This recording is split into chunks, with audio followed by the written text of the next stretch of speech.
You're enjoying a sunny afternoon on the playground when suddenly you spot your toddler with teeth embedded in a playmate's arm. Horrified, you rush to discipline your pint-sized vampire, but what's the best way to handle the situation? Biting is a normal part of childhood development. Young children bite for many different reasons, from teething to seeing what reaction it will provoke. Many children between ages 1 and 3 go through a biting phase, which they eventually outgrow. Still, biting is something you want to discourage.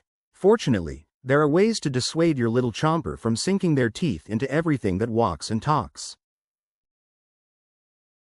Why children bite. Kids bite for a number of reasons, and most of them aren't intentionally malicious. They're in pain. When babies bite, typically it's because they're teething. They're just doing it to relieve the pain of their swollen, tender gums.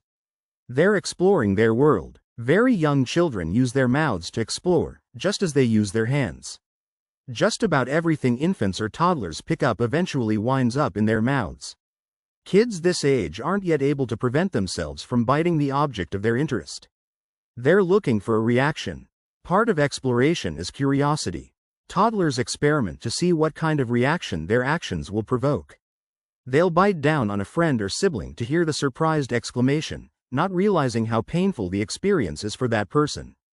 They're craving attention. In older kids, biting is just one of several bad behaviors used to get attention. When a child feels ignored, discipline is at least one way of getting noticed, even if the attention is negative rather than positive. They're frustrated. Biting, like hitting, is a way for some children to assert themselves when they're still too young to express feelings effectively through words. To your child, biting is a way to get back a favorite toy, tell you that they are unhappy, or let another child know that they want to be left alone. How to stop biting. Practice prevention so that your child will be less likely to bite in the first place. If your baby is teething, make sure to always have a cool teething ring or washcloth on hand so they will be less likely to sink teeth into someone's arm. Avoid situations in which your child can get irritable enough to bite. Make sure that all of your child's needs, including eating and nap time, are taken care of before you go out to play. Bring along a snack to soothe your child if they get cranky from being hungry. As soon as your child is old enough, encourage the use of words instead of biting. Other ways to express frustration or anger include hugging a stuffed animal or punching a pillow. Sometimes, shortening activities or giving your child a break can help prevent the rising frustration that can lead to biting and other bad behaviors. Give your child enough of your time throughout the day, so they don't bite just to get attention. Extra attention is especially important when your child is going through a major life change, such as a move or welcoming a baby sibling. If your child is prone to biting, keep an eye on any playmates and step in when an altercation appears to be brewing. Even with your best prevention efforts, biting incidents might still occur.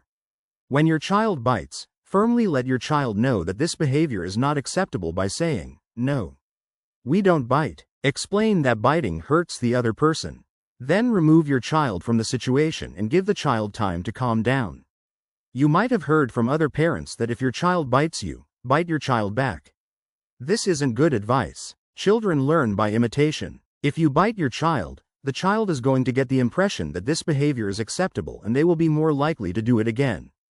The same goes for hitting a child for biting. If you are unable to get your child to stop biting, the behavior could begin to have an impact on school and relationships. You or another adult might have to closely supervise interactions between your child and other kids. When biting becomes a habit or continues past age 4 or 5, it might stem from a more serious emotional problem. Talk to your child's healthcare provider, or enlist the help of a child psychologist or therapist.